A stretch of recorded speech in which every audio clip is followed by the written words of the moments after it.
mempersembahkan sebuah novel yang berjudul Istri Pelampiasan Hasrat. Memasuki bab 8. Selamat mendengarkan. Selama di puncak, Kani dan Satria menikmati bulan madu mereka tanpa gangguan, karena kebetulan Feli sedang keluar negeri untuk menghadiri sebuah undangan. Mereka semakin mesra dan membuat Kania merasa Satria semakin mencintainya. Sebenarnya Satria cenderung lebih bahagia bersama Kania. Tapi laki-laki itu sadar, pernikahannya dan Kania yang sudah setengah tahun berjalan tidak bisa disamakan dengan kisahnya bersama Felicia yang berjalan jauh lebih lama. Feli sangat berarti di mata Satria, karena dia berjuang dengan susah payah untuk mendapatkannya. Sedangkan Kania, dia mendapatkannya tanpa perjuangan apapun. Namun jika bisa, Satria ingin memiliki kedua wanita itu sekaligus. Kehadiran Kania membuat gairah hidupnya kembali bangkit. Sedangkan perasaannya pada Feli semakin hari semakin berkurang. Itu semua membuat kepala Satria serasa ingin meledak setiap memikirkannya. Sayang, ngelamunin apa sih? Tanya Kania sambil memijat lembut lengan Satria. Pijatannya semakin naik ke pundak bahu pria itu. Laki-laki itu semakin takjub dengan perlakuan Kania, yang selalu mengerti apa yang Satria butuhkan. Tidak melamunkan apa-apa, cuma capek aja. Bohong Satria. Iya, di situ sayang. Kepalaku pusing sekali. Katanya sembari menikmati pijatan Kania. Feli tidak pernah memperhatikannya seperti ini. Ya, lagi-lagi ia membandingkan Kania dengan Feli. Dulu aku pikir jadi orang kaya itu enak. Tidak akan pusing karena uangnya sudah banyak. Ternyata semakin banyak uang malah semakin pusing ya sayang. Kania masih terus memijat leher dan pundak Satria. Satria terkekeh mendengar pemikiran istrinya itu. Kalau tinggal perintah saja sih, nggak pusing. Tapi tanggung jawabnya itu loh Kania. Kakek dan ayahku bekerja keras untuk membangun semua ini. Mana mungkin aku hanya santai menikmatinya. Oh iya juga sih sayang. Tapi itu kan cuma pemikiran aku aja. Oh iya sayang, apa orang tuamu masih hidup? Jika saatnya tiba nanti, aku akan memperkenalkan kamu dengan mereka. Jawab Satria sambil memegang tangan Kania. Aku sangat menantikannya. Apa mereka sangat menyayangi istrimu? Kania, sudahlah. Jangan menanyakan sesuatu yang akan membuatmu berpikiran macam-macam. Iya, aku berharap hari itu akan tiba. Mereka pasti sangat menyayangi Feli. Apa mereka juga bisa menerimaku? Batin Kania. Satria mengantarkan Kania sampai ke apartemen dan akhirnya mereka pun harus berpisah. Istirahatlah, kata Satria saat Kania akan turun dari mobil. Tangannya terulur menyentuh rambut sang istri yang terasa halus. Iya, sampai bertemu besok, aku akan merindukanmu. Balas Kania sambil membuka pintu mobil dan keluar. Satria menghela nafas berat. Setelah ini dia akan bertemu Felicia yang sama sekali tidak membuat Satria merasa rindu. Justru rasa rindu itu kini tercipta untuk wanita yang berjalan meninggalkan mobilnya. Tuan, kita pulang sekarang? Tanya sekretaris Gio sedikit khawatir, karena bosnya terus melamun sejak tadi. Seolah banyak beban yang ada di kepalanya saat ini. Ya, Feli pasti sudah di rumah sekarang. Satria menatap kosong kaca mobil yang perlahan berjalan meninggalkan gedung bercakar langit itu. Apa Tuan sedang memikirkan kedua istri Anda? Tanya sekretaris Gio memberanikan diri. Satria kini menatap kaca spion di atas sekretaris Gio, membuat dua mata mereka saling bertemu. Aku yang membuat perjanjian. Aku juga yang melanggarnya, Gio. Menurutmu, aku harus bagaimana? Tanya Satria ragu. Dadanya kian berdebar memikirkan masalah yang dia buat sendiri. Mempunyai dua istri tidak semudah yang ada dalam benaknya. Sejujurnya, saya sangat terkejut saat Tuan meminta dibuatkan surat perjanjian itu. Saya pikir Tuan sangat mencintai Nyonya Feli. Tapi orang yang mencintai itu tidak mungkin berbagi hati. Jadi menurut saya sebaiknya Tuan tanyakan hati Tuan. Apakah Nyonya masih di hati Tuan? Tanya sekretaris Gio. Aku masih mencintai Feli, Gio. Aku mendapatkan hatinya dengan susah payah. Tidak mungkin aku melepaskannya semudah itu. Satria mengerutkan kening lalu memijat kepalanya yang semakin pening. Tuan yakin itu cinta? Atau jangan-jangan itu hanya obsesi semata? Satria kembali menatap sekretarisnya. Obsesi? Ya, Feli sangat populer dan paling cantik di kampus. Hampir semua laki-laki menggilainya. Sama sepertinya. Saat dia menerima perasaannya, dia merasa menang dan menjadi laki-laki yang paling bahagia saat itu. Nona Kania menjual hidupnya pada Tuan. Nona memperlakukan Tuan dengan baik karena Anda membayarnya. Apa semua yang dilakukannya itu tulus? Tuan harus menyelidiki keduanya, supaya Tuan lebih yakin siapa yang Tuan pilih sebenarnya. Apa aku harus menyelidiki Feli juga? Kami sudah bersama selama bertahun-tahun, dan aku tidak pernah mencurigainya sama sekali. Kamu dan anak buahmu juga pernah beberapa tahun mengawasinya, bukan? Supaya adil, memang kedua-duanya harus diselidiki, Tuan. Namun untuk Nyonya Feli mungkin kita perlu lebih banyak waktu. Selain teman-temannya di luar negeri, tapi ibunya juga selalu bersamanya dan melindungi Nyonya dari apapun. Ya, kamu tahu, aku kurang menyukai ibu mertuaku. Tapi dia satu-satunya orang tua yang Feli miliki. Apakah kita harus menyelidikinya? Jika Tuan memerintah, saya akan segera mengurusnya, Tuan. Jawab Sekretaris Gio. Baiklah, lakukan semuanya. Satria sampai di rumah yang dia tinggali bersama Feli. Rupanya wanita itu sedang melakukan perawatan tubuh dengan memakai lotion yang aroma harumnya menguar di hidung Satria. Sayang, baru pulang? Tanya Feli masih sibuk dengan benda cahaya berwarna putih itu. Iya, Fel. Jawab Satria tak bersemangat.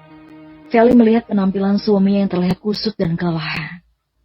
Apalagi saat dia menyapa, Satria hanya membalasnya singkat. Padahal dia sangat berharap lelaki itu memeluknya dan menumpahkan rasa lelah itu di pelukannya. Semakin hari, Feli merasa suaminya semakin aneh. Apa dia tidak senang aku pulang? Atau jangan-jangan dia memiliki wanita lain? Tapi rasanya tidak mungkin. Karena Satria kan sangat menggilaiku sejak dulu.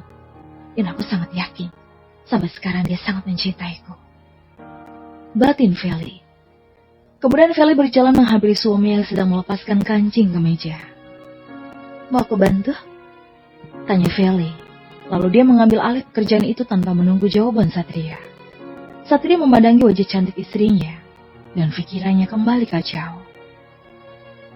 Kamu pakai parfum siapa? Kenapa wanginya seperti perempuan? Tanya Feli sambil mengendus dari bidang Satria. Satria gelagapan. Dia yakin Kania tidak menyemprotkan apapun padanya. Tapi kenapa Feli bisa mencium harumnya? Mungkin parfum klien, sayang. Ya, tadi memang ada sedikit insiden kecil dan aku menyelamatkan klien itu yang tersandung. Mungkin karena itu parfumnya tertinggal di bajuku. Kilas Satria. Dia mengecup pipi Feli dan berlalu memasuki kamar mandi. Benarkah itu? Itu parfum klien? Atau jangan-jangan parfum selingkuhannya? Aku harus memilikinya. Batin Feli. Kania dan Satria kembali bekerja seperti biasa setelah 2 hari di puncak. Meski tidak bermain di kantor, tapi mereka tetap mencuri-curi kesempatan untuk bisa bermesraan. Saling meraba, saling mengusap, bahkan berciuman. Semuanya itu bebas mereka lakukan di ruangan Satria yang tidak mungkin bisa diintip ataupun didengarkan dari luar. Sayang, apa kamu benar-benar memecat wanita itu? Tanya Kania setelah wanita itu mendatanginya untuk meminta maaf dan berpamitan karena dia telah dipecat. Ya, kenapa Kania? Bukankah aku sudah bilang, tidak ada yang bisa mengganggumu? Satria menarikannya hingga wanita itu terduduk di pangkuannya. Kenapa kamu kejam sekali? Padahal kemarin aku hanya kesal saja. Jangan jadi orang jahat dong sayang. Siapa tahu dia memang berkontribusi baik untuk perusahaan. Kata Kania sambil mengusap wajah Satria. Satria merasakan hatinya berdebar kuat saat Kania mengusap wajahnya dan menatapnya penuh kasih. Dia semakin tidak rela jika harus kehilangan Kania yang sangat baik nantinya. Biarkan saja. Wanita seperti itu tidak akan membuat perusahaan maju. Memang apa urusannya sama dia kalau kamu menggodaku? Toh dia bukan istriku. Balas Satria sambil mengusap wajahnya di dada Kania. Diperlakukan seperti itu membuatkannya merasakan geli luar biasa. Jika saja Satria menginginkannya sekarang, dia pasti tidak akan menolak. Satria tidak membuka kancing kemejakannya seperti biasa. Dia hanya bermain-main di dadanya. Sayang, sudahlah, jangan menggodaku. Bagaimana kalau aku memijatmu saja? Kania bangun dari posisi duduknya yang langsung memijat pundak Satria. Siapa yang tidak bahagia jika saat kepala pening di kantor, dengan sukarela istri langsung memijatnya. Kamu yang terbaik, Kania, kata Satria sambil menikmati pijatan Kania. Iya, karena aku memang ingin menjadi yang terbaik, dan aku bahagia melakukannya, batin Kania. Sementara itu, Feli menyuruh seseorang untuk menyelidiki suaminya. Sayangnya orang suruhannya itu menolak perintah, karena tidak mau berurusan dengan Satria dan sekretarisnya. Sudah 3 orang yang ia hubungi, dan semuanya menolak, membuat Feli merasa putus asa. Di tengah rasa putus asa dan kebingungannya, tiba-tiba ponselnya berdering. Satu nama yang muncul dalam tampilan layar itu membuat Felicia memalingkan wajah. Ia malas menanggapi. Untuk apa lagi sih Andrew menghubungiku? Apa sih sebenarnya dia inginkan? Feli mengabaikan panggilan itu, karena ia tidak mau berurusan lagi dengan Andrew. Saat ini hubungannya dengan Satria sedang tidak aman.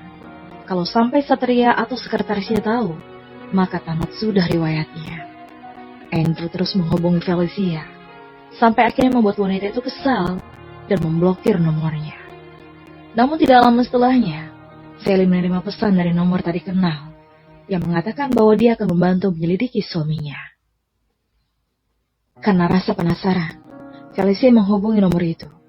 Dia ingin memastikan siapa orang yang bersedia membantunya. Kamu siapa? Tanya Felicia setelah panggilannya terjawab. Akhirnya, kamu mencariku, Felicia. Jawab laki-laki yang sangat Felicia kenal. Andrew? Feli meremas jemarinya saat mendengar suara laki-laki yang masih tersimpan di hatinya. Namun rasanya itu harus ia kubur dalam-dalam, karena memang hubungan mereka adalah sebuah kesalahan. Ya sayang, kenapa kamu mencapakanku begitu saja? Tanya Andrew yang sebenarnya sangat menggilai Feli. Sudah aku bilang, aku mengakhiri hubungan kita, jadi jangan menggangguku lagi. Jawab Feli yang hampir menangis. Kamu yakin tidak ingin menemuiku? Aku ada di dekatmu, Feli. Aku merindukanmu. Dan aku punya sesuatu untukmu. Kalau kamu mau aku menyelidiki suamimu, temui aku sekarang. Kata Andrew yang kemudian mengakhiri panggilan teleponnya. Maksud kamu apa? Andrew? Halo? Halo? Feli berteriak kesal, karena Andrew benar-benar membuatnya frustrasi. Tidak lama laki-laki itu mengirimkan pesan berisi alamat hotel tempatnya menginap. Karena bingung, dia akhirnya mendatangi hotel tempat Andrew menginap. Dia ingin melihat langsung apakah laki-laki itu benar-benar menyusul sampai ke negara ini. Kamar 703 menjadi saksi pertemuan Feli dan Andrew. Laki-laki itu benar-benar mengejarnya sampai kemari. Andrew menarik Feli agar masuk, agar tidak ada yang melihat mereka. Laki-laki itu langsung memeluk Feli dan menumpahkan rasa rindunya pada sang pujaan hati. Feli, aku merindukanmu, kata Andrew yang kemudian mengecupnya dengan lembut. Andrew, lepas. Feli mendorong tubuh sang mantan kekasih yang masih mengharapkannya. Cepat katakan, apa yang kamu punya? Sentak Feli dengan tidak sabar. Aku punya bukti suamimu dengan wanita lain. Tapi aku tidak akan memperlihatkannya padamu kalau kamu meninggalkanku begitu saja, kata Andrew. Dia berpaling dari Felicia dan berjalan menuju ranjangnya. Feli yang tentunya penasaran langsung mengejar laki-laki itu. Dia harus membereskan masalah suaminya itu sebelum Satria meninggalkannya. Apa yang kamu punya, Andrew? Cepat beritahu aku, pinta Feli dengan nada memaksa. Andrew kini menatap wanita yang dicintainya. Dia harus bisa mendapatkan Feli apapun yang terjadi. Tidak akan. Kalau kamu mendapati bukti dan meninggalkanku, maka aku yang rugi. Feli menghela nafas dengan kasar. Dia tahu Andrew tidak bisa dipermainkan dengan mudah. Karena itulah laki-laki itu tidak akan memberikan bukti padanya. Setelah aku melahirkan anaknya, aku akan kembali padamu, aku janji. Ucap Feli yang membuat Andrew menyunggingkan senyumnya. Benarkah? Tapi aku tidak akan melakukannya dengan gratis, Feli. Aku menginginkanmu sekarang. kata Andrew yang kemudian mencium bibir Feli. Feli yang sebenarnya juga merindukan Andrew akhirnya membalas ciuman itu dan membiarkan Andrew menyentuhnya. Sentuhan yang selalu dirindukannya, karena Satria sekarang sangat jarang menyentuhnya. Feli dan Andrew menuntaskan kerinduan mereka di ranjang hotel tempat Andrew menginap. Tidak bisa Feli pungkiri, permainan Andrew yang cenderung kasar membuat fantasinya bangkit. Berbeda dengan Satria yang selalu bermain lembut dan memperlakukannya dengan sangat baik. Tidak ada hal menantang dari hubungannya dengan Satria. Setelah menyelesaikan permainannya, Andrew mengirimkan sesuatu di ponsel Feli. Sebuah foto Satria yang merangkul pundak seorang wanita. Tapi sayangnya tidak terlihat jelas siapa wanita di foto itu. Juga sebuah potongan video yang memperlihatkan wajah tertawa Satria sambil menatap seorang wanita. Feli sangat marah melihatnya. Entah dia cemburu atau malah takut kehilangan. Yang jelas saat ini kepalanya terasa panas. Feli tidak tahu siapa wanita itu karena wajahnya sama sekali tidak terlihat.